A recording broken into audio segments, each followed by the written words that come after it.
acclame Jésus ce matin. Il est le roi des rois, le Seigneur des seigneurs. Est-ce qu'on peut le faire ensemble?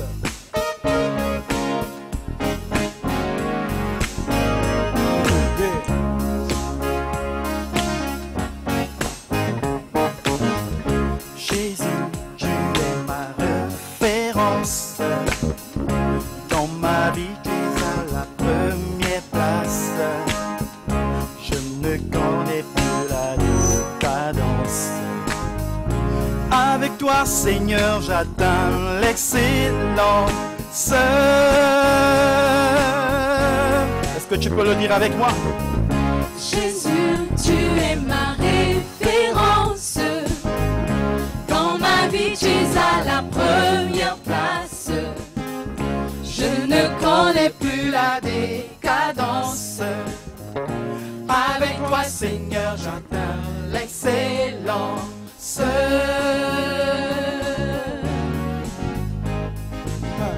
Jésus, mon roi, tu as de la classe. Et pourquoi pour t'honorer je danse? Et au galop vers toi je me lance. Pour te dire que je t'aime, je danse. Tout le monde, on y va. Jésus, tu as de la classe. C'est pourquoi pour t'honorer je danse. Et au galop vers toi je m'élance. pour te dire que je t'aime, je danse. Disons gloire. Alléluia. Alléluia.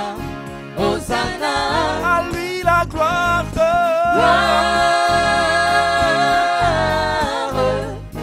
Alléluia. Hosanna. Tu es roi. À lui la gloire.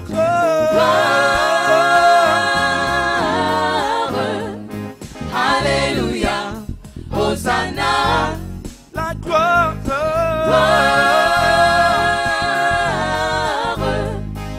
Alléluia.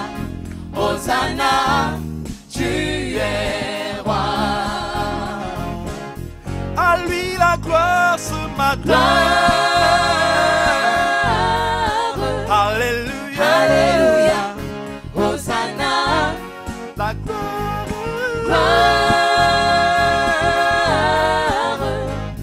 Alléluia. Hosanna. Tu es roi. Est-ce que nous pouvons le dire encore ce matin? Jésus, tu es ma référence. Jésus, tu es ma référence. Dans ma vie, tu es à la première place. Je ne connais plus la décadence. Avec toi, Seigneur. Avec toi, Seigneur, j'atteins l'excellence.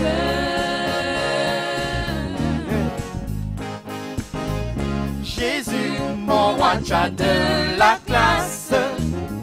C'est pourquoi pour t'honorer je danse.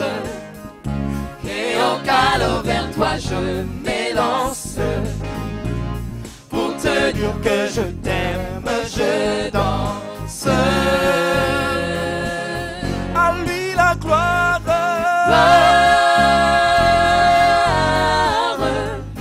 Alléluia. Hosanna. La gloire. Alléluia. Hosanna. Tu es roi. À notre Dieu la gloire.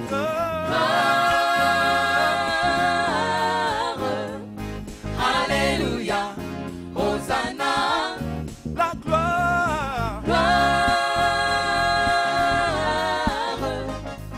Alléluia. Hosanna. Tu es roi. Tous ensemble, je te célèbre. Je te célèbre de tout mon cœur. Je chante tes louanges dans la la présence de Dieu. Je me prosterne dans ton saint temple. Je célèbre ton nom à cause de Ta bonté, Je célèbre ton nom à cause de ta fidélité.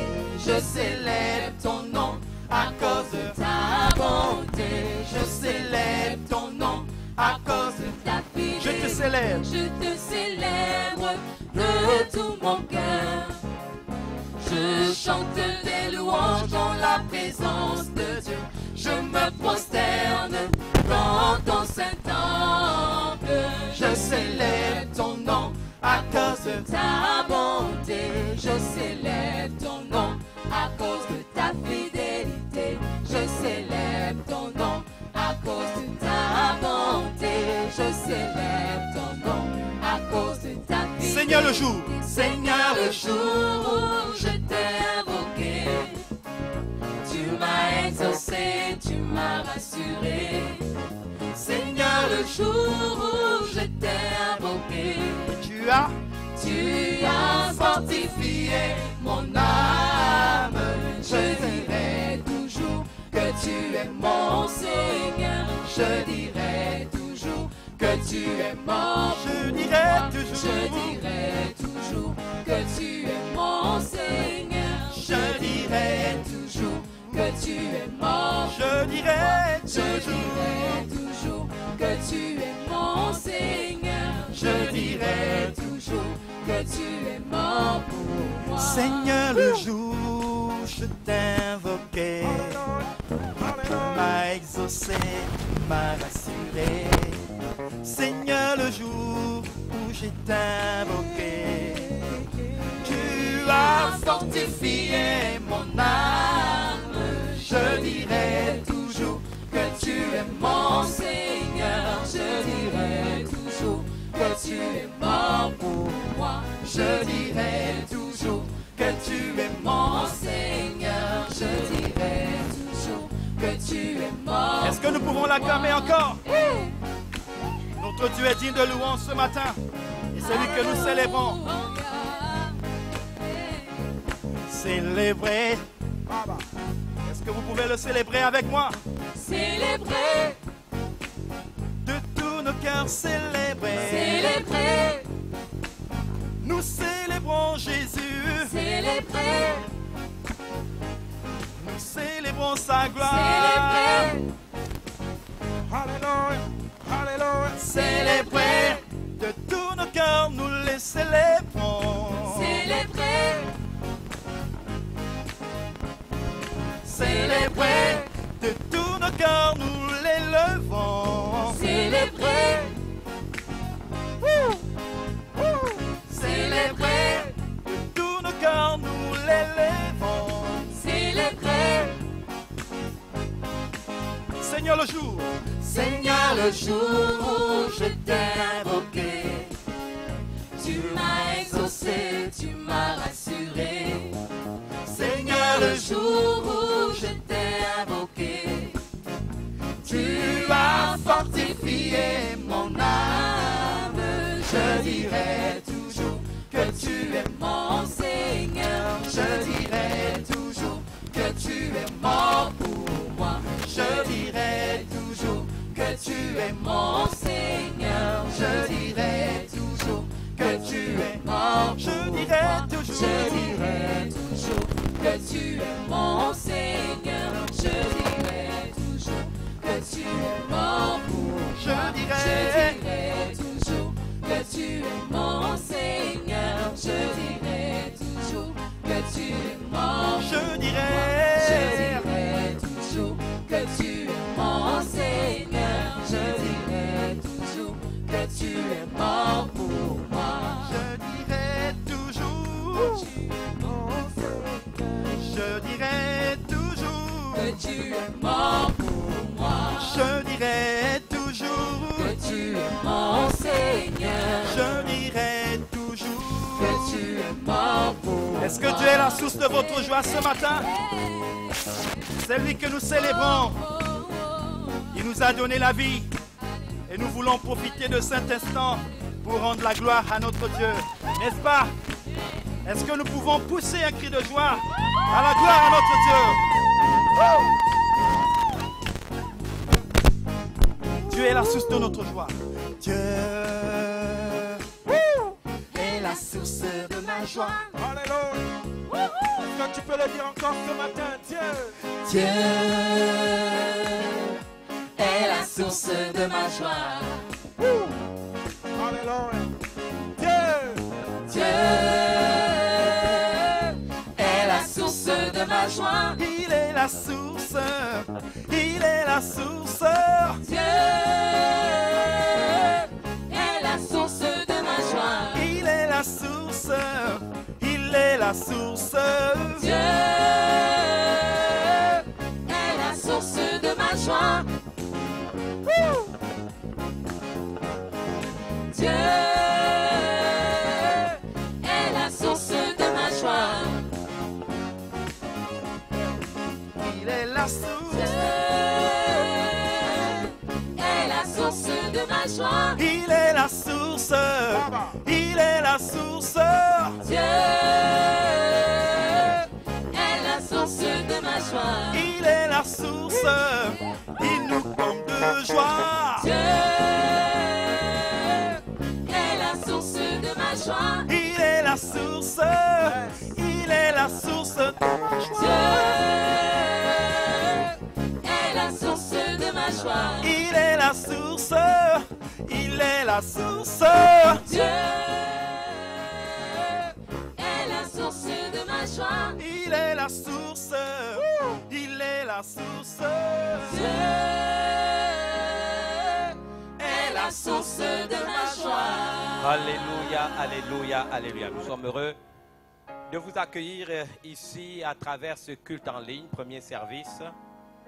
Ce service du dimanche 4 octobre 2020.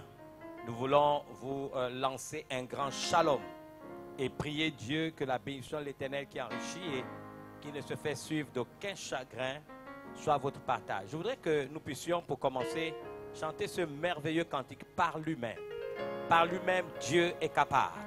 Par lui-même, il fait des exploits. Par lui-même, il manifeste sa puissance. Par lui-même, il manifeste sa grâce. Par lui-même, son onction descend sur chacune de nos vies. J'aimerais en ce premier dimanche d'octobre, qui correspond au mois de Trishit, dans le calendrier hébraïque, le mois de Trishit est le mois où des fêtes bibliques qui sont instituées dans la Bible se fêtent. Vous avez le grand pardon, vous avez, n'est-ce pas, également la fête des tabernacles, qu'on appelle la fête de Sukkot. Et nous voulons nous réjouir. La fête de Sukkot nous donne une image. Pendant longtemps, le peuple d'Israël était dans le désert. Mais il s'en est sorti un jour pour avoir une nation. Permettez-moi de prophétiser ce matin. Peu importe les difficultés, les chemins par lesquels vous êtes passés, le Dieu et Père de notre Seigneur Jésus-Christ est capable de changer votre situation et vous accorder ses grâces et sa faveur. J'aimerais vous dire, par lui-même, il est capable de faire quelque chose. Nous pouvons à nouveau lui faire confiance, nous appuyer sur lui. Vous savez, nous passons par des temps difficiles, des temps fâcheux. Dans 2 Timothée 3, il est clairement établi qu'il y aura des temps difficiles. Mais j'aimerais vous dire, ceux qui connaîtront leur Dieu agiront avec fermeté. C'est le temps de le connaître, c'est le temps de s'appuyer sur lui. Et ensemble, peu importe le lieu où vous êtes, chantons et déclarons par lui-même, avec les chants. Alléluia. Par lui-même, il existe. Personne n'est plus grand que lui. Et son règne, il subsiste. Hier, demain et aujourd'hui. Par lui-même, il existe. Personne n'est plus grand que lui. Et son règne, il subsiste. Hier, demain et aujourd'hui. Il assure mes lendemains. Il s'appelle Éternel le secours. Et il détient dans sa main les clés de la mort et de son séjour. Oh, Il assure mes lendemains. Il s'appelle Éternel secours. Et il détient dans sa main les clés de la mort et de son séjour. Par lui-même, il existe. Personne n'est plus grand que lui. Et son règne, il subsiste. Hier, demain et aujourd'hui. Par lui-même, il existe. Personne n'est plus grand que lui. Et son règne, il subsiste. Hier, demain et aujourd'hui. Il assure mes lendemains. Il assure mes lendemains. Il s'appelle Éternel le secours. Et il détient dans sa main les clés de la mort et de son séjour. Il assure mes lendemains. Il s'appelle Éternel le secours. Et il détient dans sa main les clés de la mort et de son séjour. Alléluia, alléluia, alléluia. Nous voulons lui rendre l'honneur, la gloire et la louange qui est due à notre Seigneur Jésus-Christ et nous réjouir tout simplement qu'il est vivant au siècle des siècles. Il est assis à la droite de Dieu. Il intercède pour chacun d'entre nous. Sa main est étendue sur nous. Et je peux vous témoigner qu'il ne nous abandonnera pas sur le bord du chemin. Il a pour chacun d'entre nous des plans de paix et non de malheur pour nous donner un avenir et de l'espérance. Je suis vraiment honoré de pouvoir introduire ce culte en vous rappelant que nous avons notre séminaire d'entrée académique qui commence ce mercredi le 7 et s'achève dimanche le 11. Donc dans votre calendrier, vous le savez, donc nous avons, je pense que dans tous nos plateformes, n'est-ce pas, et les différents réseaux sociaux qui sont liés à nos différentes entités ecclésiastiques, vous avez reçu bien sûr ce programme de séminaire d'entrée académique qui commence donc mercredi le 7 octobre et s'achèvera dimanche le 11 octobre. Le thème de ce séminaire, être revêtu d'une mentalité de laboureur. Et nous aurons des personnes extraordinaires qui vont nous parler tout au long de ce séminaire. J'aimerais vous rappeler que le direct se fera de exactement 17h30 à 19h30. Vous savez qu'il y a des mesures barrières, il y a encore une crise, n'est-ce pas? Et on va dire simplement le renouvellement de ce que nous savons aujourd'hui sur le confinement dû à cette crise sanitaire. Et donc, nous avons choisi de faire ce direct de 17h30 à 19h30 et une rediffusion de 20h30 à 22h. Nous vous conseillons donc de pouvoir être à ces heures-là. Nous allons parler à tous nos pasteurs au niveau national et au niveau, on va dire, de tout l'ensemble du pays et même au niveau international pour que tout le monde puisse être câblé. Donc, vous voyez vos pasteurs et vous diront que faire. Les gens pourront le faire dans leur église de maison. Les autres pourront se regrouper en petit nombre en 17h30 et 19h30 dans les lieux, n'est-ce pas, que les pasteurs auront décidé pour eux. Vous savez qu'il y a des restrictions en termes de nombre. Les gens pourront se retrouver, regarder ces messages. Vous serez véritablement bénis. Nous aurons donc plusieurs orateurs. Vous aurez déjà l'apôtre Alain Caron. C'est un homme extraordinaire. Nous l'avons connu au Rwanda et nous aurions dû être avec lui au Canada et aux États-Unis, mais du fait de cette crise sanitaire, vous savez, cela a été reporté, mais c'est un homme de Dieu, un apôtre, n'est-ce pas, et qui milite pour des choses auxquelles nous croyons être des centres apostoliques. C'est un homme extraordinaire. Donc l'apôtre Alain Caron, vous l'aurez, il sera l'un de nos premiers intervenants et ce sera extraordinaire. Nous aurons également le révérend pasteur Olago Malcolm, que nous connaissons, n'est-ce pas, un de la maison qui aura aussi à nous donner un message tout au long de cette semaine.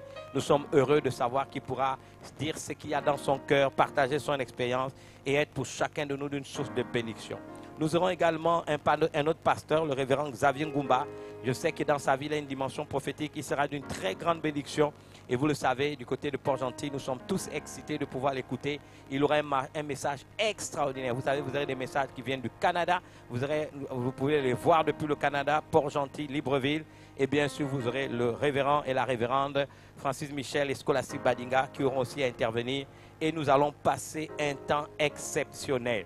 Il est question, encore une fois, je vous le demande, d'être en contact avec vos pasteurs. Ils sont là, il y a certains qui travaillent dans les différentes cellules de maison, mais également si vous avez la possibilité de suivre ce culte ce matin, c'est tout simplement de prendre les informations qui vous sont données. Je crois qu'il y aura un genre de publicité qui va passer à partir de ce soir, dimanche. Vous l'aurez certainement, sauf s'il est déjà passé, les techniciens me le diront, et vous pourrez avoir des détails de ce qui concerne ce fabuleux séminaire, on va dire, de rentrée académique. Il va être exceptionnel parce que nous ne serons pas seulement seuls dans la cathédrale de la foi, où nous avons eu l'habitude de le faire dans les années antérieures.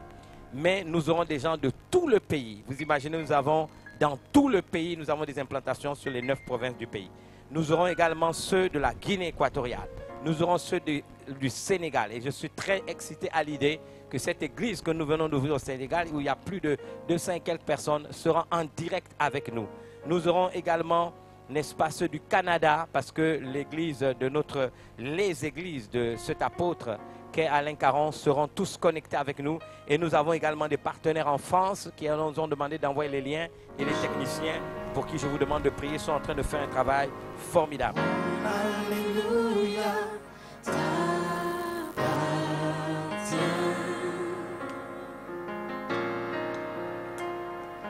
Mon Alléluia t'appartient.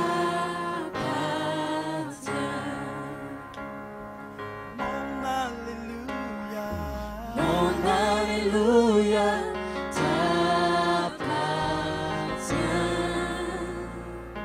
Mon Alléluia t'appartient.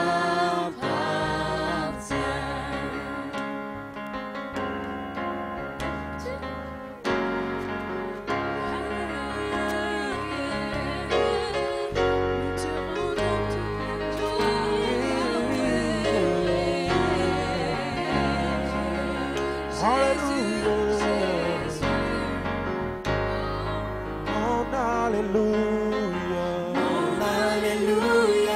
t'appartient. Mon Alléluia t'appartient. Mon Alléluia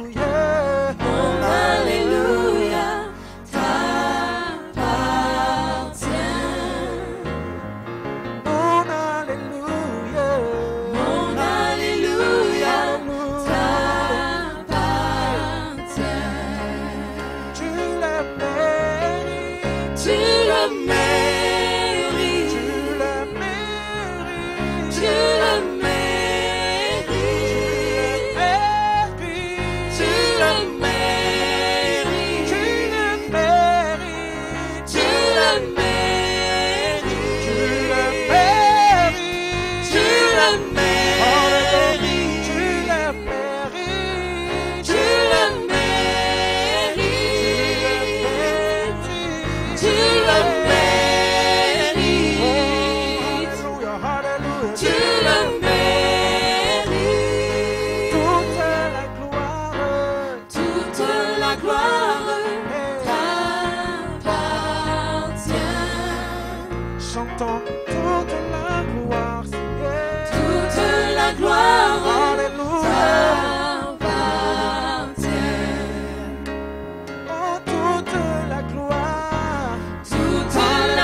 la gloire, toute la gloire, tout l'honneur, tout l'honneur, tout l'honneur, tout l'honneur, tout l'honneur, tout l'honneur, tout l'honneur, tout l'honneur, toute la gloire, toute la gloire, toute la gloire, toute la gloire, toute la gloire, toute la gloire, toute la gloire, toute la gloire, tout l'honneur, tout l'honneur, tout l'honneur, tout l'honneur, tout l'honneur, tout l'honneur, tout l'honneur, tout l'honneur, adoration, mon adoration, adoration, mon adoration, mon adoration, mon adoration, mes cris de joie, mes cris de joie, tous mes cris de joie, tous mes cris de joie, tous mes cris de joie, mon adoration, mon adoration, mon adoration, ma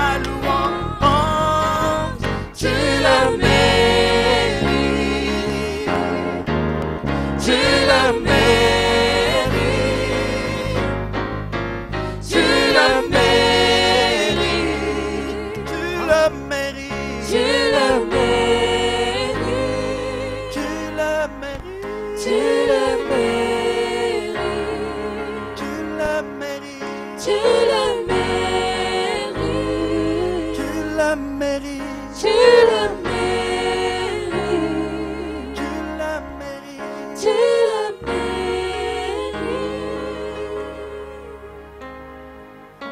Yes. Ce matin, tu reçois mon adoration.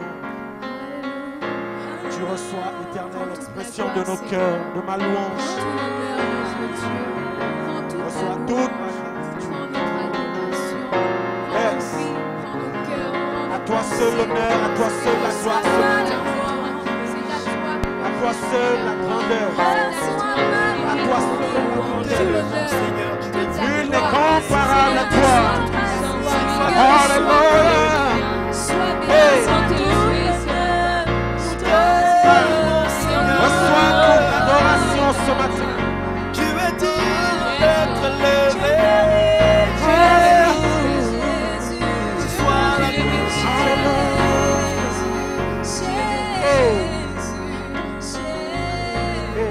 Disons-le ensemble, reçois mon adoration. Reçois mon adoration. Mon adoration, reçois mon adoration, mon adoration, Seigneur, tu reçois. reçois mon adoration, mon adoration, Seigneur, tu reçois. reçois mon adoration. Mon adoration, reçois mon adoration, Tu reçois, Seigneur. mon adoration, Tu reçois, Seigneur. reçois mon adoration,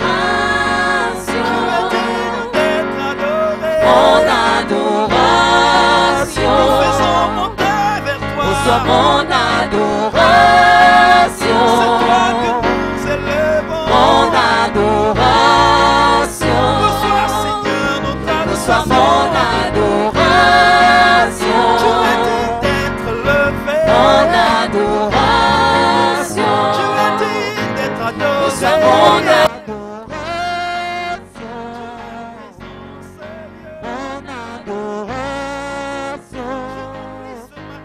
Reçois mon adoration. Reçois ma bouche. Mata et la bouche.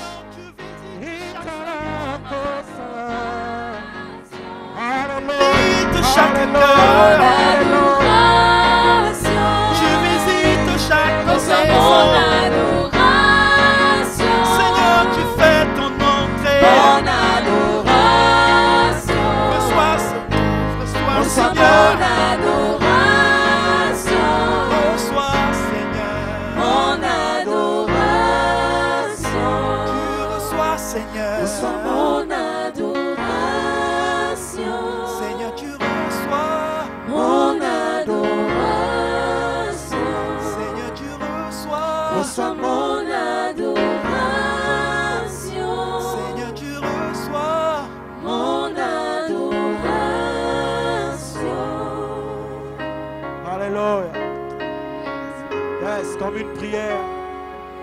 voulons te le dire ce matin. Seigneur, à l'unanimité, nous voulons te donner l'expression de nos cœurs, de nos vies ce matin. Parce que nul n'est comparable à toi. Tu es l'alpha et l'oméga. C'est toi, Jésus. C'est toi qui as été sacrifié pour que nous puissions vivre aujourd'hui. Seigneur, c'est toi que nous avons. Oh oui. Au-delà de tous les temps difficiles, reçois notre adoration ce matin. Seigneur, c'est pourquoi Seigneur, nous voulons prier à toi et te dire combien de fois, Seigneur, nous dépendons de toi. Yes. Jésus, c'est toi le vrai Dieu. Jésus, c'est toi le vrai Dieu. Alléluia. Nous voulons te dire que notre cœur crie à toi ce matin.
Toi seul est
digne, oui tu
Oui, tu mérites. De ton trône, tu déverses ta magnificence.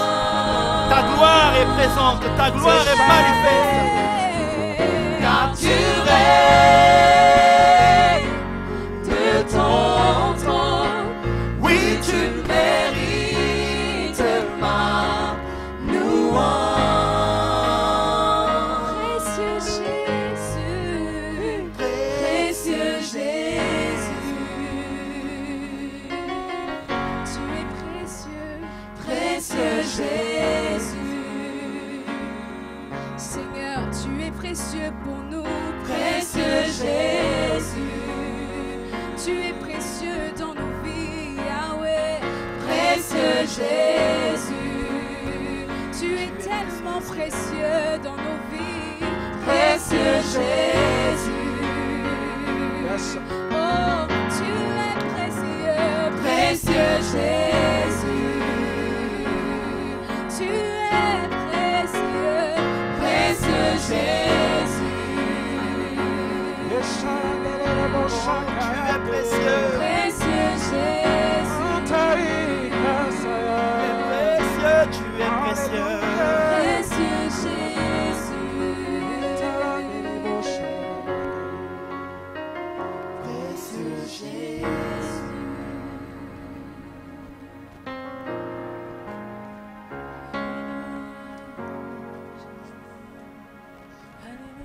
Nous voulons bénir Dieu pour l'opportunité qu'il nous donne en ce dimanche 4 octobre 2020 de pouvoir partager la parole de Dieu comme nous la faisons depuis un bon bout de temps et de venir chez vous avec Jésus-Christ qui incarne cette parole.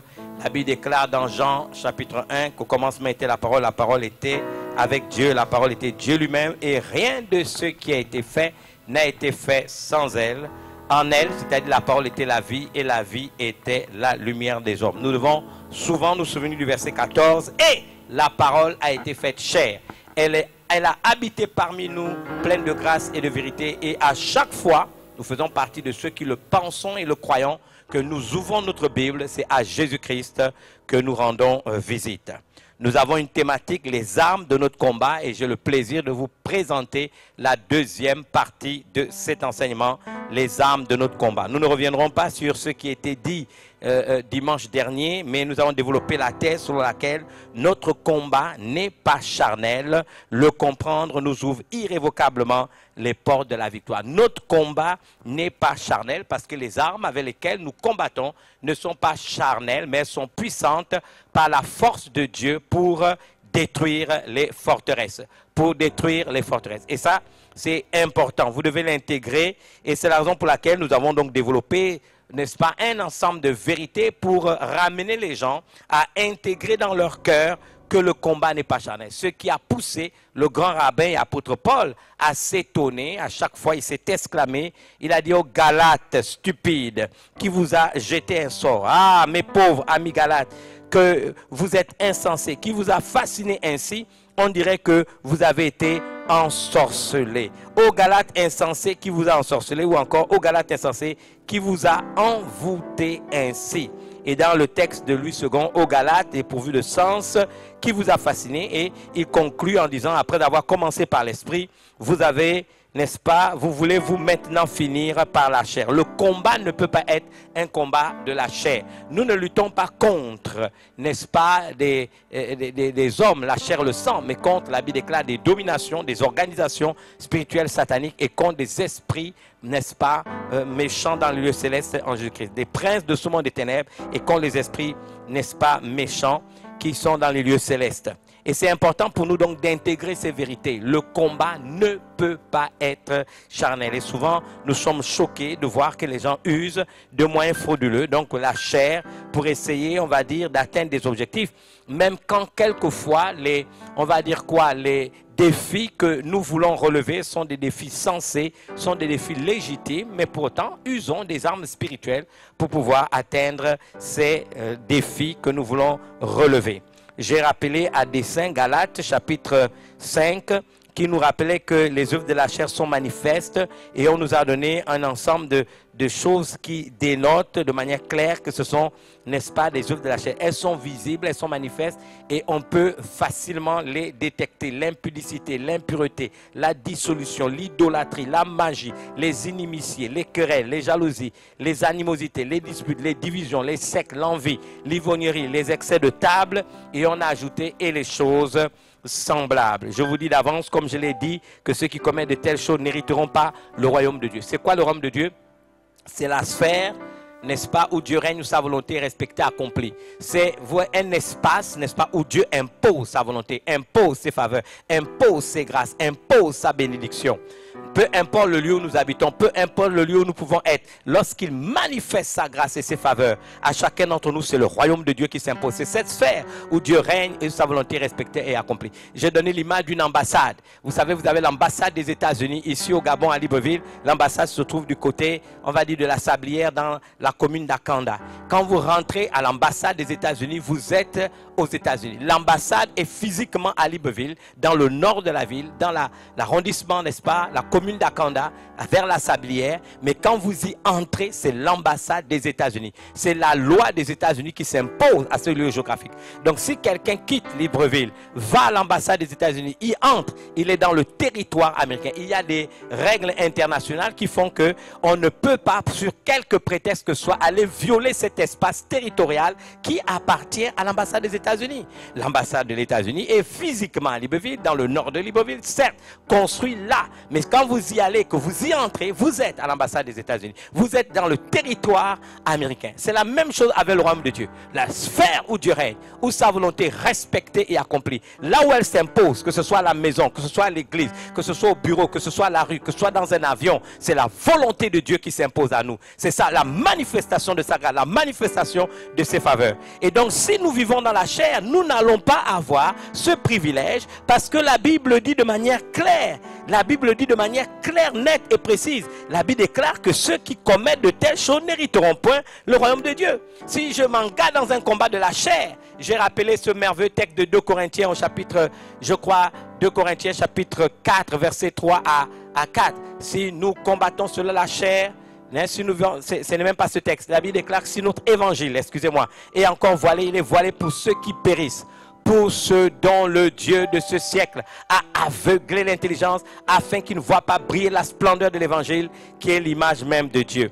Donc vous devez comprendre que nous n'avons pas accepté que notre évangile soit voilé. Si notre évangile est voilé, nous serons aveuglés. Et nous allons penser que face à un combat, nous allons utiliser, n'est-ce pas, la chair. Je vais vous donner par exemple un exemple. Vous pouvez être en discussion avec votre épouse. Votre épouse, n'est-ce pas, dans la discussion, élève le ton. Et cela vous irrite. Vous êtes le chef de votre foyer. Vous êtes le chef de famille. Alors, vous ne pouvez pas néanmoins régler ce problème avec la chair. Si vous donnez un coup de poing à votre femme pour la faire taire, vous n'avez pas agi dans la justice parce que là, vous avez agi dans la chair. Tandis que la même Bible dit qu'une réponse douce calme la fureur. Vous aurez donc dû répondre de manière douce pour calmer la fureur. Alors, je veux faire preuve de quoi? D'amour. Ou je veux faire preuve de patience. Et on découvre que le fruit de l'esprit, c'est l'amour. J'insiste, ce n'est pas mais les fruits, mais le fruit. Il n'y a qu'un seul fruit, n'est-ce pas, de l'esprit. Le seul fruit de l'esprit, c'est l'amour. Les autres, ce sont les pépins de ce fruit.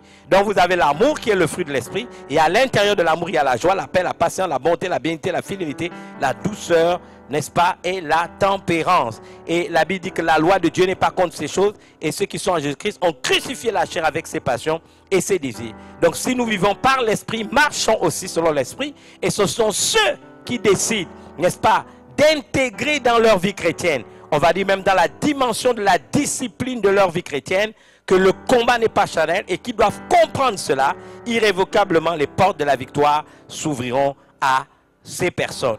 Donc c'est important. La Bible déclare, ne vous y trompez pas, on ne se moque pas de Dieu, ce qu'un homme aura semé, il le récoltera.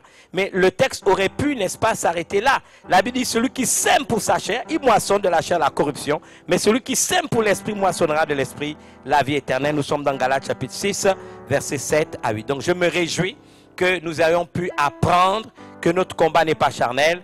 Apprenons à marcher selon l'esprit.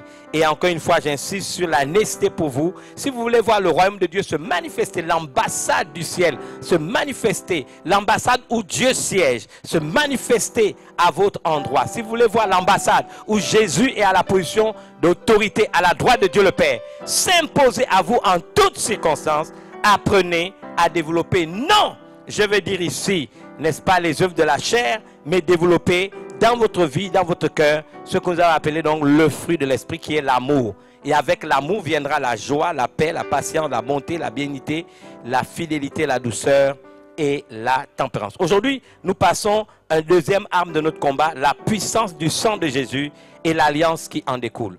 La puissance du sang de Jésus et l'alliance qui en découle. Ces derniers temps, j'ai eu à cœur, pendant que je prépare, n'est-ce pas, cette série d'enseignements, de m'attarder sur la puissance du sang de Jésus et, n'est-ce pas, l'alliance qui en découle. Dans Hébreux chapitre 13, nous lirons les versets 20 à 21.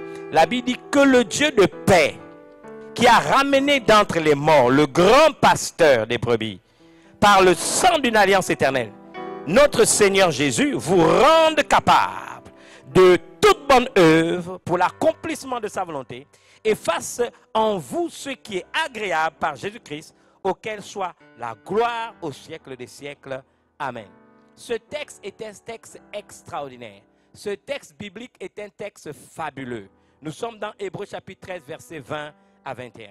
Le Dieu et Père de notre Seigneur Jésus-Christ, à qui nous rendons un culte, n'est-ce pas, est un Dieu de paix. Notre Dieu est le Dieu de paix. Il a pour chacun d'entre nous des plans de paix. C'est ce que la Bible nous révèle et non de malheur. Il veut que vous et moi, nous puissions vivre dans un environnement paisible et tranquille en toute piété et honnêteté. C'est l'obsession de Dieu. C'est sa pensée. C'est la manière dont il exprime sa volonté. Notre Dieu est le Dieu de paix. Notre Dieu veut une paix pour nous-mêmes à titre individuel. Il veut la paix, n'est-ce pas, pour notre famille. Il veut notre paix dans notre activité professionnelle, dans nos études. Il veut notre paix, n'est-ce pas, là où nous menons notre existence. Peu importe que ce soit dans notre nation ou dans un pays étranger. Ce Dieu-là veut notre paix. Et quand nous lisons les textes bibliques dans plusieurs autres versions, nous avons d'autres nuances qui ressortent. Exemple, Parole vivante dit, le même texte d'Hébreux 13, versets 20 à 21, le Dieu de paix a ressuscité d'entre les morts, notre Seigneur Jésus, qui a scellé de son alliance éternelle. Ça, c'est important. Le Dieu de paix a ressuscité d'entre les morts, notre Seigneur Jésus, qui a scellé de son sang l'alliance éternelle. Il a institué comme souverain berger de ses brebis, qu'il vous dispose à faire le bien sous toutes ses formes et vous rendre capable d'accomplir sa volonté, qu'il réalise lui-même en vous et en nous par Jésus-Christ, ce qui lui est agréable. À lui soit la gloire au siècle des siècles. Amen. Vous êtes là dans la version Parole vivante. J'aimerais dire à chacun d'entre vous que par le sang de Jésus, une alliance éternelle a été scellée. Et la question que nous pouvons nous poser est la suivante. Dans quel but? Une alliance éternelle a été scellée par le sang de Jésus. La question que nous devons nous poser, dans quel but? C'est la raison pour laquelle je développe la thèse, la puissance du sang de Jésus. Et l'alliance qui en découle, c'est la deuxième arme de notre combat. Dans quel but? 1. Établir notre Seigneur Jésus comme souverain berger de nos vies en tant que brebis, donc du troupeau de son pâturage dont il est le berger par excellence. L'alliance éternelle par le sang de Jésus établit Jésus comme souverain berger au-dessus de chacune de nos vies. C'est le sang de Jésus qui permet qu'il est notre souverain berger. Il est notre souverain pasteur. Il est notre souverain guide. Souvenez-vous du psaume 1. Quand je marche dans la vallée de l'ombre de la mort, je ne crains aucun mal, car il est avec moi. Il a été établi souverain berger. L'Éternel mon berger, je ne manquerai de rien, parce qu'il est mon berger. Et je manque de quelque chose parce qu'il n'est pas encore mon berger. L'Éternel est mon berger, je ne manquerai de rien. Il me fait reposer vers des pâturages. Il me conduit vers des eaux paisibles. Il restaure mon âme. Il me conduit vers les sentiers de la justice, à cause de son nom qui l'engage. Et même quand je marche dans la vallée de l'ombre de la mort, je ne crains aucun mal, car il est avec moi. Sa houlette et son bâton me rassurent. Il dresse une table en face de mes adversaires. Il oint ma tête et ma coupe déborde. Et je peux me crier, oui, le bonheur et la grâce m'accompagneront tous les jours de ma vie. Et j'habiterai dans la maison de l'Éternel jusqu'à la fin de mes jours. Pourquoi? Parce qu'il est mon berger. Mais il y a un acte souverain qui a été posé par Dieu. Il a tellement aimé le monde qu'il a donné son Fils unique afin que quiconque croit en lui ne périsse point, mais la vie éternelle. Et quand je l'ai reçu comme mon Seigneur et Sauveur, j'ai cru à l'œuvre de la rédemption qu'il a accomplie sur la croix, alors que son sang a coulé pour moi. La Bible déclare, Christ m'a racheté, Galates 3,13, de la malédiction de la loi. Il est devenu malédiction pour moi, parce qu'il est écrit, maudit et quiconque est pendu à moi. Il a au bois, il a pris sur lui mes maladies, il a pris sur lui mes infirmités, il a pris sur lui toute forme de malédiction qui m'oppressait. Il a pris ça à ma place. Il m'a libéré totalement de l'esclavage de Satan. Et qu'est-ce qui se passe? Il devient mon berger. Par le sang qui a coulé sur la croix, une alliance éternelle a été scellée, qu'il établit comme souverain pasteur sur ma vie en tant que brebis. Mais deux, cette alliance qui a été scellée suscite en moi des dispositions à faire le bien sous toutes ses formes. Le tout n'est pas de dire je veux marcher avec les lois de Dieu. Le tout n'est pas de dire je l'aime. J'ai besoin de dispositions pour marcher dans les voies du Seigneur. Mais surnaturellement, le sang de Jésus a scellé une alliance qui fait en sorte que j'ai des dispositions à faire le bien sous toutes ses formes. Autre chose, Dieu lui-même me rend capable, à cause de cette alliance, il me rend capable d'être à même d'accomplir sa volonté. Vous savez, on dit que les commandements de Dieu ne sont pas pénibles. Mais si quelqu'un l'aime, que va-t-il faire? Il va accomplir sa volonté. Donc vous voyez, c'est le sang de Jésus qui est une alliance éternelle qui a été scellée, qui me confère, n'est-ce pas, surnaturellement cette habilité de pouvoir faire simplement, de manière volontaire, ce qui lui est agréable. Et ça, c'est extraordinaire. Moi, j'aime ces textes. Je voudrais revenir sur le texte dont je vous parle parce que j'aime toujours me faire référence à la Bible. Nous sommes dans 1 Jean chapitre 5. La Bible déclare car l'amour de Dieu consiste à garder ses commandements. Nous sommes dans 1 Jean 5, verset 3. 1 Jean chapitre 5, verset 3. Car l'amour de Dieu consiste à garder ses commandements. Et on ajoute, et ces commandements ne sont pas pénibles. Parce que tout ce qui est né de Dieu triomphe du monde. Et la victoire qui triomphe du monde, c'est notre foi. On dit, qui est celui qui a triomphé du monde, sinon celui qui croit que Jésus est le Fils de Dieu? Parce que j'ai cru en lui. Ces commandements ne sont plus pénibles pour moi. Je crois qu'il est le Fils de Dieu, je crois en lui. Alors qu'est-ce qui se passe? Par le sang de l'alliance qui a été scellé, cela m'a permis d'être rendu capable, d'être à même d'accomplir la volonté de Dieu. Plus encore, ce sang de l'alliance scellé en ma faveur, fait en sorte que Dieu lui-même, qu'est-ce qu'il va faire? Il va réaliser en moi par Jésus-Christ ce qui est agréable à Dieu, ce qui lui est agréable. C'est ce que ce texte d'Hébreux, chapitre, n'est-ce pas, que nous lisons au chapitre 13, versets 20 à 21, nous suggère. Il semble même que le texte termine, n'est-ce pas, que gloire soit rendue à notre Dieu au siècle des siècles. Donc, nous serons même capables de le glorifier pour toujours. J'aimerais vous lire deux autres versions sur ce texte avant d'avancer. Dans Français courant 97, on dit « Dieu, source de la paix, a ramené d'entre les morts notre Seigneur Jésus, devenu le grand berger des brebis, grâce au sang de son sacrifice. » Regardez la suite, qui garantit l'alliance éternelle. C'est une alliance éternelle. La Bible ajoute que ce Dieu vous rende capable de pratiquer tout ce qui est bien pour que vous fassiez sa volonté. Dieu va nous rendre capables à cause de cette alliance qui a été scellée. Qu'il réalise en nous ce qui est agréable par Jésus-Christ, à qui soit la gloire pour toujours. Amen. Et dans la version King James traduite en français, que le Dieu de paix qui a ramené d'entre les morts notre Seigneur Jésus, le grand berger des brebis, par le sang de l'alliance éternelle, vous rende parfait en toute bonne œuvre pour faire sa volonté. Le sang de Jésus est une alliance scellée qui est capable de me rendre dans cette dimension de perfection pour toute bonne œuvre, pour faire la volonté. Et la Bible dit, faisant ce qui lui est agréable ou qui est agréable à sa vue, par Jésus-Christ, auquel soit la gloire pour toujours. Alléluia. Nous parlons ici de la puissance du sang de Jésus et l'alliance qui en découle. Et je pense que peut-être dans la suite de la troisième partie de cet enseignement, je rentrerai dans les détails, mais je voudrais quand même commencer pour que nous puissions avoir une compréhension de la puissance du sang de Jésus. Donc le texte que je voudrais ajouter à tout ce qui a déjà été dit, je voudrais déjà que vous puissiez retenir que une alliance éternelle a été scellée par le sang de Jésus. Et le fait que le sang de Jésus par le sang de Jésus, une alliance éternelle a été scellée, cela m'a donné ou m'a conféré des habiletés. Et ce sont ces habiletés dont j'ai parlé, c'est-à-dire notre capacité, je le répète à dessein, n'est-ce pas, de voir Jésus être notre souverain pasteur. Deuxième habilité ou faveur, c'est, n'est-ce pas, cette disposition à faire le bien sous toutes ses formes. Troisième possibilité, être capable, n'est-ce pas, d'accomplir la volonté de Dieu. Et quatrième possibilité, inouïe, c'est par Jésus-Christ, Dieu lui-même va réaliser en nous, n'est-ce pas, la capacité de faire ce qui lui est agréable. Et on peut même ajouter plus loin, notre adoration sera perpétuelle puisque nous pourrons le glorifier au siècle des siècles ou pour toujours. Ça, c'est ce que seulement l'alliance scellée par le sang de Jésus nous apporte. Mais pour avoir une meilleure compréhension, il faut aller à la source des choses. Je tombe donc dans le livre de Genèse chapitre 3, l'évangile de Dieu que j'appelle le livre de la Genèse, le livre des commencements. La Bible déclare, l'Éternel Dieu fit à Adam et à sa femme des habits de peau et il les en revêtit. Ce petit texte simplement, il y a de grandes vérités à retrouver à l'intérieur. Vous savez qu'Adam et Ève ont été établis dans le jardin d'Éden et que des bénédictions ont été, on va dire tout simplement, libérées sur leur vie.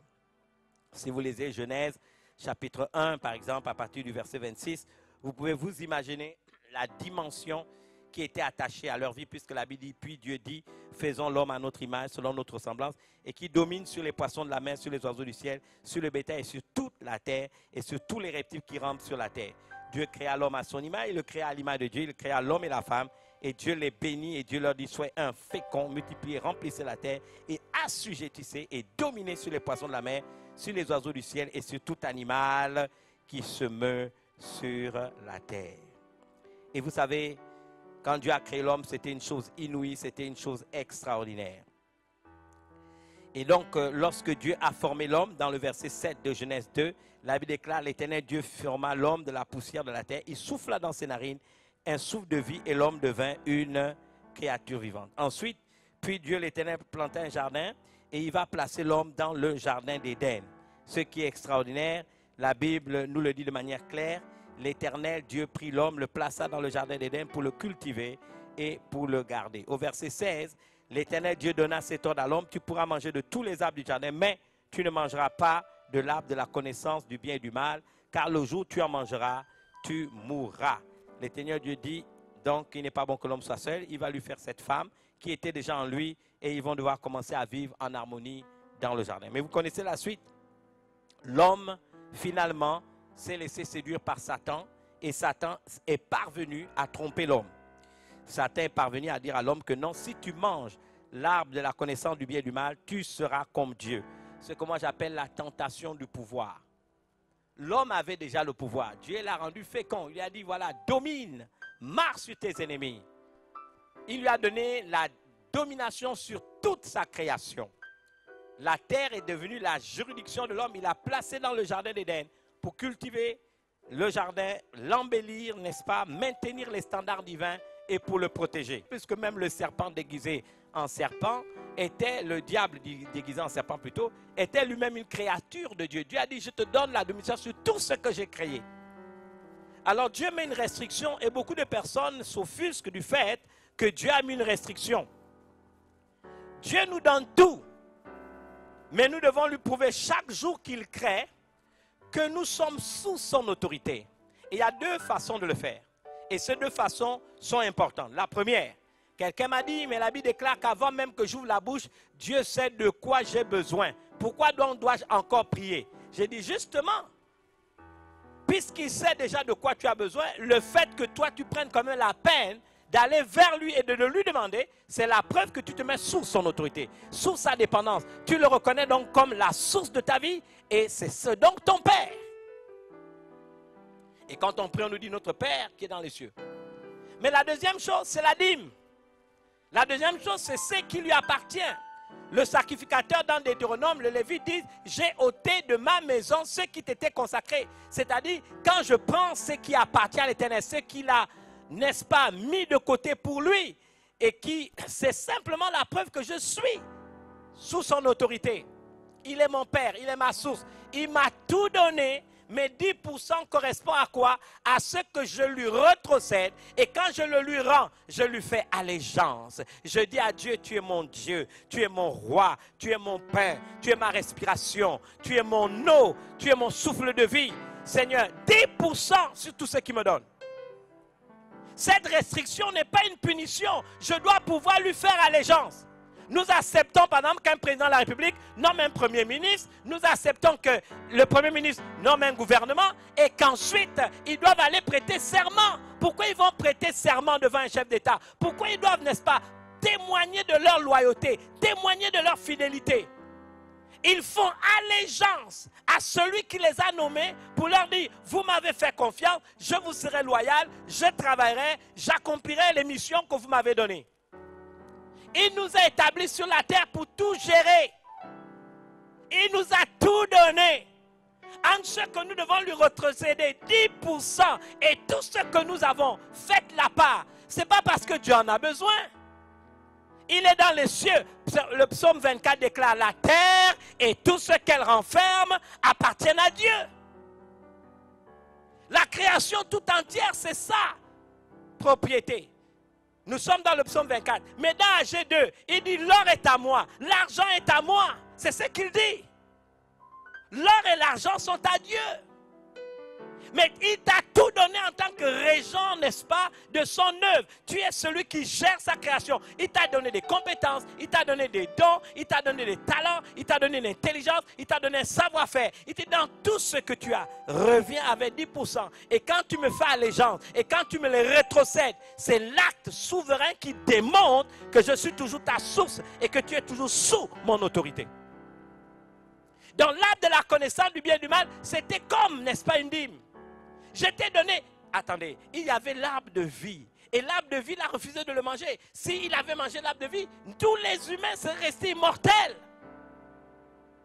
Même si on est idiot, il fallait commencer par manger l'arbre de vie.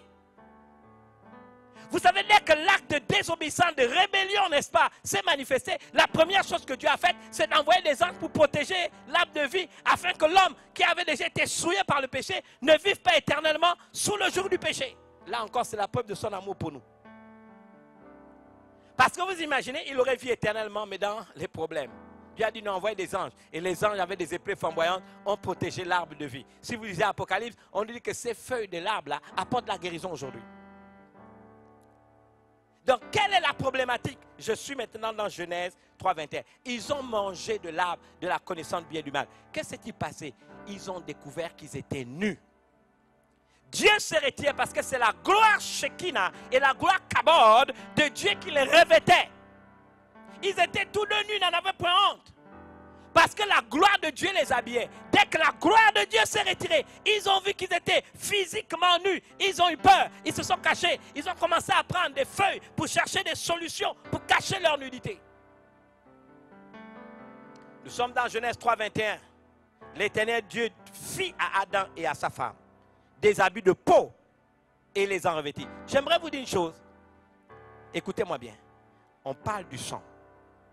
Comprendre la puissance du sang de Jésus et l'alliance qui en découle. Une alliance éternelle. Écoutez ça.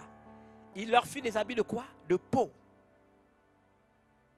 Cela suggère que s'il les a habillés de peau, c'était la peau d'un animal. Vous êtes assez intelligent que si la Bible précise qu'il fit à Adam et Ève des habits de peau, cela suppose qu'on a dû, n'est-ce pas, tuer un animal. Et on a donc tué un animal pour prendre sa peau afin de couvrir la nudité de l'homme et de la femme. Donc retenez que si on a dû prendre un animal pour prendre sa peau, c'est que cet animal a été tué, que le sang de cet animal a coulé. Nous avons le premier texte qui doit nous faire comprendre la puissance du sang. Je ne parle pas de la puissance du sang des animaux, mais je parle de la puissance du sang de Jésus. Mais quand vous voulez connaître un concept, je suis un professeur en philologie et particulièrement hébreu biblique, on nous dit comprendre le sens des mots, il faut aller à la première fois où il y a la mention de cette, n'est-ce pas, de ce concept. Donc vous comprenez, vous êtes assez intelligent que si vous lisez l'Éternel Dieu, fit à Adam et sa femme des habits de peau, il les a revêtis, c'est-à-dire il va couvrir leur nudité. Cela donc suppose qu'il a tué un animal pour prendre la peau de cet animal et couvrir leur nudité. J'espère que chez vous, vous le comprenez. Donc si un animal a été tué, c'est que son sang a été versé. On comprendra plus tard pourquoi dans Lévitique 17, on en parlera prochainement. Il est écrit que sans effusion de sang, il n'y a point de pardon. Un sang a coulé pour cacher leur nudité. Mais ce qui est intéressant, écoutez-moi bien. Le mot peau en hébreu c'est hor, qui veut dire cacher et qui veut dire aussi cuire.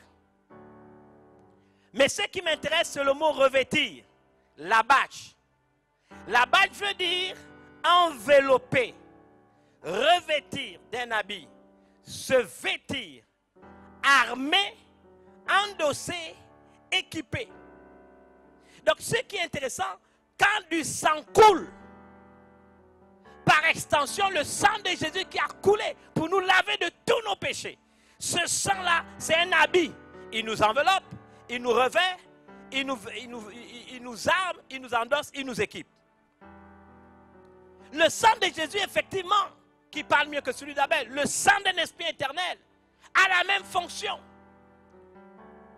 Nous savons que Jean va présenter Jésus comme étant l'agneau de Dieu qui ôte le péché du monde et que cet agneau qui a été tué dans le livre de Genèse chapitre 3, 21 était une préfiguration de ce que Dieu allait faire avec Jésus. Le sang, c'est pour revêtir. Donc quand je suis, n'est-ce pas, sous le sang de Jésus, je suis enveloppé du sang de Jésus, je suis revêtu comme d'un habit du sang de Jésus, je suis armé, n'est-ce pas? Je suis équipé. Ça, c'est extraordinaire. Si on peut m'apporter un verre d'eau pour les quelques personnes, vous n'êtes pas nombreux, 2 ou 3, mais à part les chants, qu'on me donne un verre d'eau, s'il vous plaît. Je voudrais faire une démonstration. Qu'on m'apporte un verre d'eau, qu'on le passe par le côté de manière discrète. Un verre d'eau, c'est un verre. Et vous m'apportez un caillou. Moi, j'aime aussi les illustrations. C'est extraordinaire. Le sang de Jésus nous couvre. Et le mot pour revêtir en hébreu, c'est la bâche. Envelopper, revêtir d'un habit, se vêtir, armer quelqu'un, endosser, équiper. J'aime cette image. Donc, quand vous croyez au sang de Jésus, vous devez savoir que ce sang de Jésus vous enveloppe. Si je suis enveloppé du sang de Jésus, il n'y a aucun démon qui pourra venir me toucher. Parce que le sang de Jésus, aucun diable, aucun démon ne peut s'avancer devant ce sang. Ce sang a fait des dégâts sur la croix du Calvaire. Quand la première goutte du sang de Jésus, n'est-ce pas, a touché le sol à Golgotha, la Bible nous dit qu'il y a eu des ténèbres. Il y a eu un tremblement de terre. La Bible nous dit que des morts sont ressuscités. Ils ont été vus ce jour-là. La Bible nous dit que le voile s'est déchiré. Le Saint des Saints était maintenant exposé. Bien-aimé, ce n'est pas une chose simple. Il y a de la puissance dans le sang de Jésus. Dans les armes de notre combat, il est temps à nouveau, comme j'aime un de mes frères, je dis qu'il est un pneumatopaque, c'est un assiroute. À chaque fois que je me dis, le sang de Jésus c'est ton adresse, le sang de Jésus c'est ta boîte postale, le sang de Jésus c'est ta résidence. Je pensais qu'il abusait, mais en fait il a raison. Le sang de Jésus, la bâche, nous entoure, nous enveloppe, nous protège. Nous sommes revêtus du sang. La Bible appelle que c'est une armure et la Bible nous dit que c'est un équipement. On enseigne tout aujourd'hui dans notre génération, mais on ne parle plus du sang de Jésus. Imaginez-vous que le sang de Jésus, Paul dit qu'il a purifié notre conscience des œuvres mortes. Paul était un assassin. Il est devenu apôtre. Mais quand au nom de Jésus, il se trouve devant la foule pour prêcher le nom de Jésus, il n'a plus conscience qu'il était un ex-assassin. À cause de quoi? De la puissance du sang de Jésus qui a purifié jusqu'à dans sa conscience. La même parole de Dieu dit, nous pouvons nous avancer avec assurance devant le trône de Dieu pour être secourus dans tous nos besoins au moment opportun. Mais beaucoup oublient qu'à Moïse, Dieu a dit, tu ne peux pas voir ma face et vivre. Tu ne peux pas voir ma face et vivre. Vous lirez Exode 32 et 33. Mais ce qui est extraordinaire, vous et moi aujourd'hui, nous pouvons nous avancer comment? Avec assurance. À cause du quoi? Du sang de Jésus qui nous enveloppe. Nous pouvons aller voir Dieu face à face, plaider le sang de Jésus, entrer dans sa présence et revendiquer qu'il exauce nos prières, qu'il nous bénisse au moment opportun. Quel message! Quand on a une telle puissance, quand on a une telle arme à notre disposition, qu'est-ce que nous en faisons? Comment expliquer que notre génération préfère aujourd'hui se battre selon la chair au lieu, n'est-ce pas, d'expérimenter la puissance qu'il y a dans le sang de Jésus? En 1995, nous avons perdu 3 héros de la foi. Nous avions fait 2 semaines de séminaire avec nos bien-aimés Yves Gravet, Michel Gravet et le prophète Fletcher. Et quand ils sont partis, nous avions décidé qu'il fallait se reposer parce que nous étions très fatigués de 2 semaines de travail. Mais par consécration, par, on va dire, volonté, engagement dans l'œuvre de Dieu, nous avons des sœurs et des frères qui sont partis à la réunion de prière de 4 heures qui se passait 4h30 au siège à l'époque. Et en partant, il y a eu un accident de voiture, je pense, qui a été planifié parce que beaucoup de gens pensaient que nous étions à l'arrivée des mois dans cette voiture. Je pense que ces réunions de 4 heures dérangeaient dans le monde spirituel et nous avons eu 3 grands blessés et 3 morts sur le champ, dont ma belle-sœur, la petite sœur de la révérence scolastique, une de mes tantes et une jeune fille qui devait se marier, qui était en préparation de mariage chez nous. C'était un grand drame. C'était véritablement un drame. Et vous savez, on a dû organiser les obsèques de ces 3 personnes. Et nous sommes allés dans le sud du Gabon pour enterrer la sœur qui préparait son mariage, qui était morte. Et nous avons été séquestrés en arrivant dans cette ville de, n'est-ce pas, 6h à 22h du soir. On avait été séquestrés, on était arrivés la veille, dans la nuit, et puis le lendemain, il fallait faire la réunion. 6h, parce qu'il fallait l'enterrer de 6h à 22h. Des gens sont venus avec des gourdins, des gens sont venus avec de l'essence, avec des machettes, avec des allumettes, et avec pour intention de nous tuer. Est-ce que c'était la colère ou c'était le chagrin du deuil? Mais c'était plus des esprits démoniaques qui agissaient en eux. Et je me souviens qu'on a vu Dieu faire des choses extraordinaires parce qu'à un moment donné, quelqu'un s'est détaché et a voulu me frapper. Et moi, j'ai invoqué le sang de Jésus. Et tout d'un coup, cette personne, en voyant son coup de poing, a été coincée. Il a fait des convulsions et il y a eu la confusion dans le camp. Quand nous avons vu ces gens se battre entre eux, nous savions que les anges étaient en opération. Ils ont commencé à se battre entre eux, à se frapper entre eux.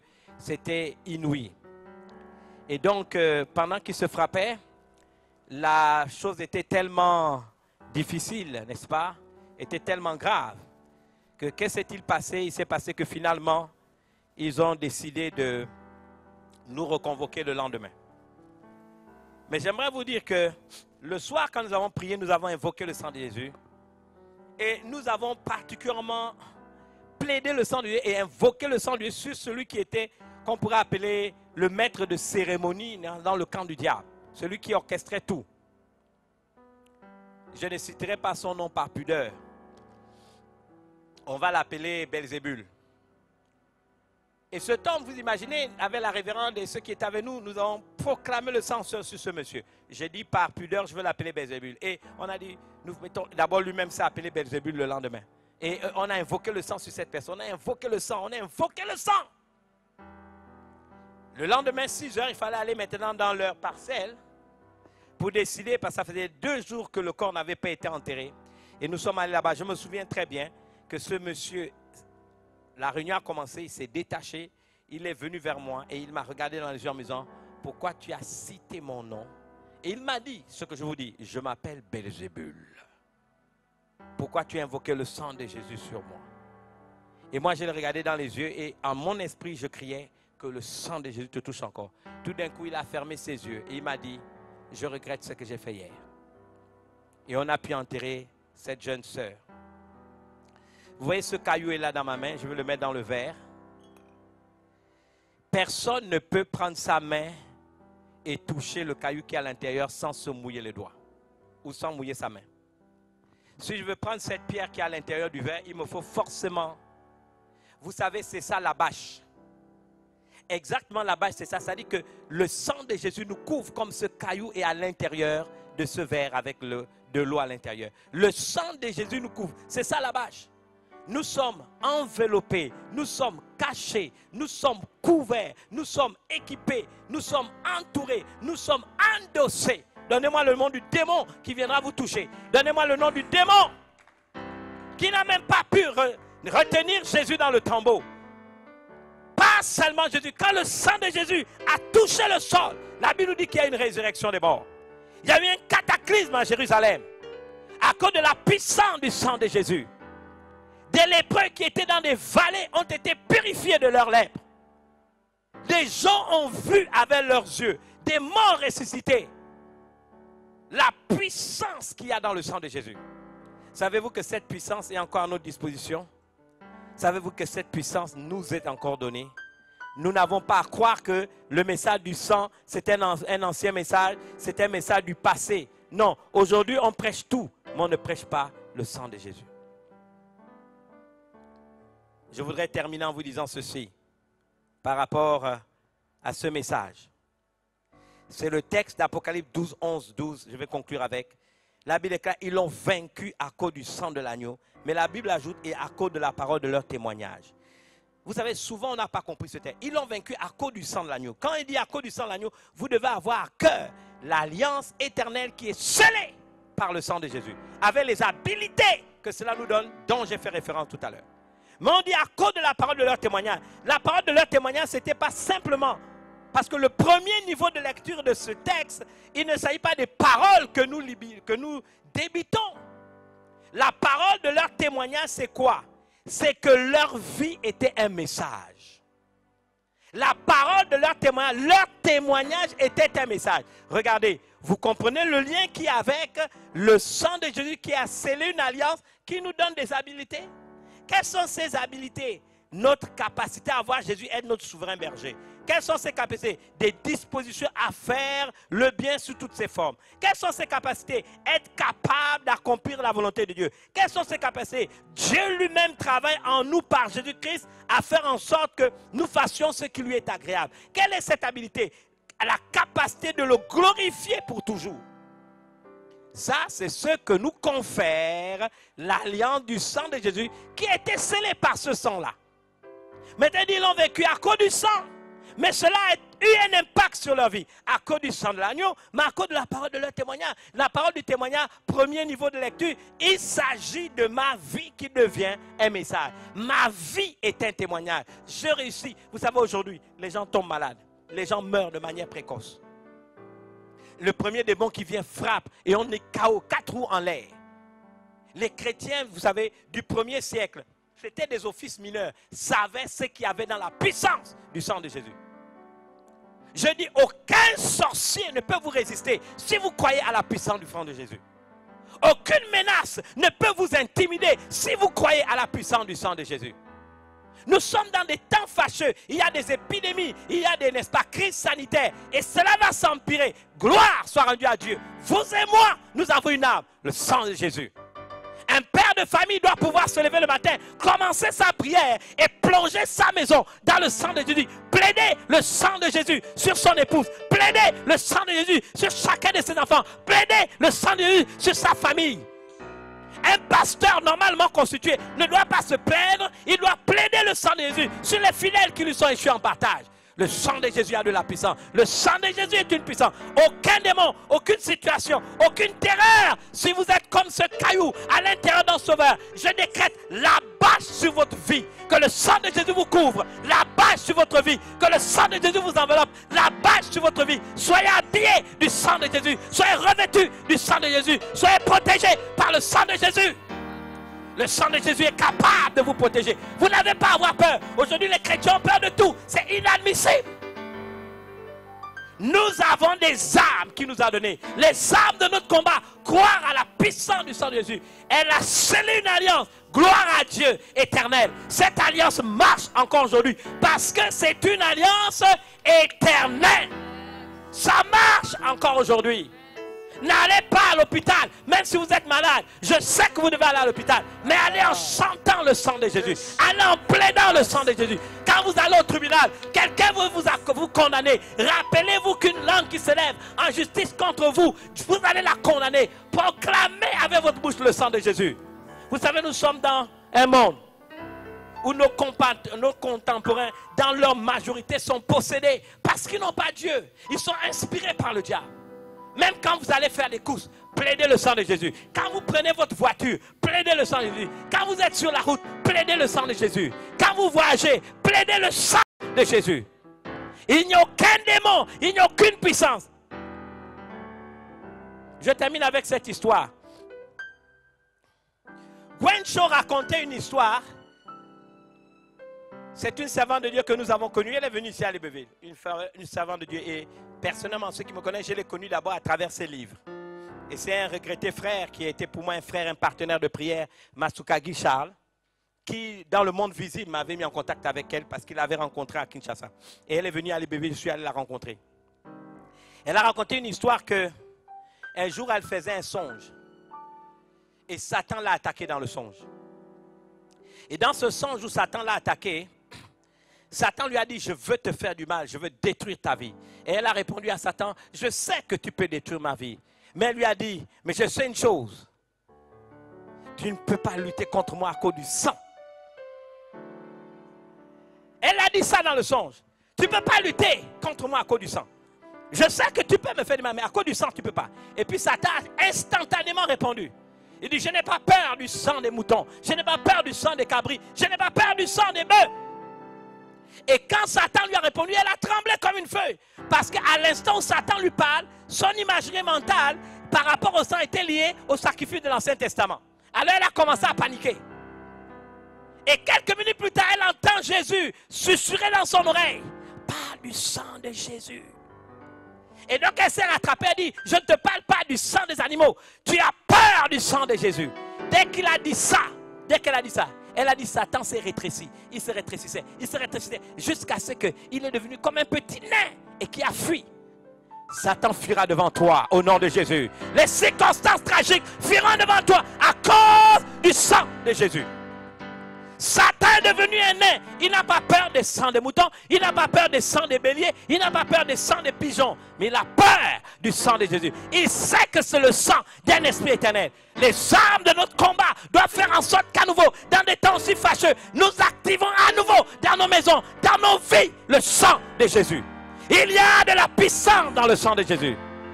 Je dis, il y a de la puissance dans le sang de Jésus. Là, dans la maison, lève-toi et commence à prier. Asperge le sang de Jésus dans ta maison. Là où tu es chez toi, commence à t'élever. Dis, j'invoque le sang de Jésus sur ma vie. J'invoque sur tes parents, sur ton épouse, sur ton mari, sur tes enfants. Asperge le sang de Jésus. Ton père, ta mère, tes parents, ascendants, tes parents, descendants, tes affaires, tes études, ton business. Implique le sang de Jésus. Plaide le sang de Jésus pour ta maison, pour ton quartier, pour ton arrondissement. Plaide le sang de Jésus pour ta maison. Plaide le sang de Jésus pour ta nation. Il y a de la puissance dans le sang de Jésus. Aucun sorcier ne peut te résister à cause de la puissance du sang de Jésus. Et je dis à tous les sorciers, si vous avez des doutes, je vous fixe rendez-vous. Venez, nous appliquerons sur vous le sang de Jésus. Et vous saurez que le sang de Jésus, il y a de la puissance. C'est le sang de quelqu'un qui vit et qui est assis à la droite de Dieu le Père. Oh, je suis heureux d'avoir partagé cela avec vous aujourd'hui. Alléluia. Le sang de Jésus. Oh, le sang de Jésus. Chantez-le avec nous. Oh, le sang de Jésus. Oh, le sang de Jésus me rend plus blanc, que neige. Dis le sang de Jésus. Oh, le sang de Jésus. Le sang de Jésus. Oh, le sang de Jésus. Le sang de Jésus. Oh, le sang de Jésus. Il guérit tous mes maux. Il guérit tous mes Devant nos mains vers le ciel, là où vous êtes chez vous, le sang, le sang, le sang, le sang. Thank you, Jesus. Nous répandons ton sang dans nos maisons. Nous répandons ton sang dans nos foyers. Nous répandons ton sang sur notre nation. Nous répandons ton sang sur l'église du Gabon. Nous répandons ton sang sur notre nation. Seigneur, nous aspergeons ton sang.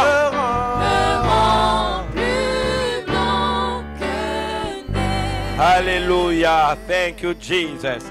Là où tu es, tu te dis, j'ai tout entendu, j'ai tout prêché, j'ai tout lu, mais j'ai oublié l'arme qu'est le sang de Jésus. Tu te dis, je veux restaurer cette arme dans mon foyer, dans ma maison. Je te dis, ta vie ne sera plus jamais la même si tu actives le sang de Jésus. Le sang de Jésus est encore utile aujourd'hui. Dans des moments aussi fâcheux qui sont les nôtres, nous avons besoin du sang de Jésus. Alors fais cette prière avec moi, Seigneur Jésus. J'invoque ton sang sur ma vie.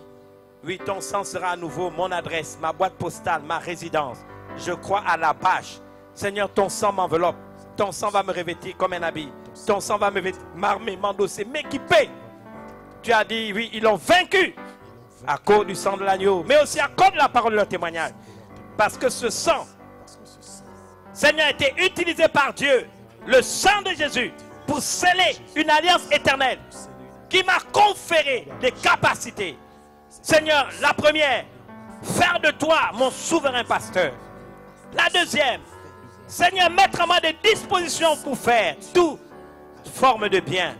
C'est la capacité de me rendre capable d'accomplir ta volonté et te laisser toi-même par Jésus-Christ me permettre, m'aider à faire ce qui t'est agréable. Être capable en toutes circonstances de te glorifier. Seigneur, oui, j'ai vaincu et je veux vaincre. Seigneur, à cause du sang de l'agneau, mais également à cause de la parole de mon témoignage, ma vie sera un message. Pas seulement des paroles, mais ma vie sera un message. Ma vie sera une prédication. Ma vie sera un témoignage. Je le décrète et je le déclare. Par ton autorité, Jésus. Je te bénis pour ta fidélité. Pour ce que j'ai appris. Certains d'entre vous, vous vous dites que vous voulez être protégés par le sang, mais vous n'avez pas reçu Jésus comme votre Seigneur. Je ne peux pas me départir de cette responsabilité. Il vous revient de le recevoir comme votre Seigneur et Sauveur personnel. Si vous voulez que le sang de Jésus agisse dans votre vie, c'est l'acte de la rédemption qu'il a posé sur la croix du Calvaire.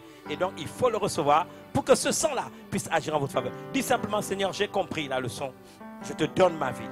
Je m'incline devant le fait de te recevoir comme mon Sauveur.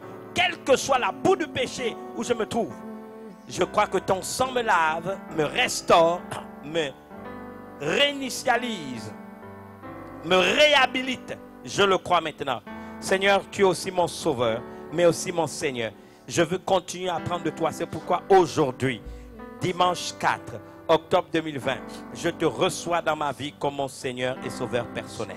Seigneur, par ton esprit, tu me possèdes. Ma vie ne sera plus jamais la même. Et à partir d'aujourd'hui, je crois que de manière surnaturelle, tu me connecteras, Seigneur, pour que je puisse continuer à grandir dans la foi, dans ta parole, afin que moi aussi je sois un de tes disciples. Merci pour l'opportunité que tu me donnes et de me recevoir comme ton enfant, parce qu'il est écrit à tous ceux qui t'ont reçu, tous ceux qui ont cru en ton nom, tu sais, toi Dieu, qui leur donne le pouvoir de devenir enfant de Dieu. Il en sera ainsi pour ma vie. En ton nom Jésus, j'ai prié. Amen. Heureux de vous recevoir. Je suis très content d'avoir été avec vous. Tout à l'heure au deuxième service, nous serons à Gabon Télévision, canal 320, et nous continuerons avec la deuxième partie, n'est-ce pas, en ce qui concerne le sermon sur la montagne. N'oubliez pas dans vos calendriers du 7 au 11 octobre 2020, à partir de mercredi jusqu'à dimanche, nous avons dit de 17h30 à 19h30 dans la première partie et de 20h30 à 22h, nous sommes en ligne par Zoom, YouTube, Facebook, et nous pourrons suivre ce séminaire avec les orateurs qui vous ont été présentés. Merci aux techniciens, merci à tous ceux qui ont travaillé. Que Dieu bénisse aux chantres musiciens et vous le rende au centuple. Amen. Pour le sang de Jésus.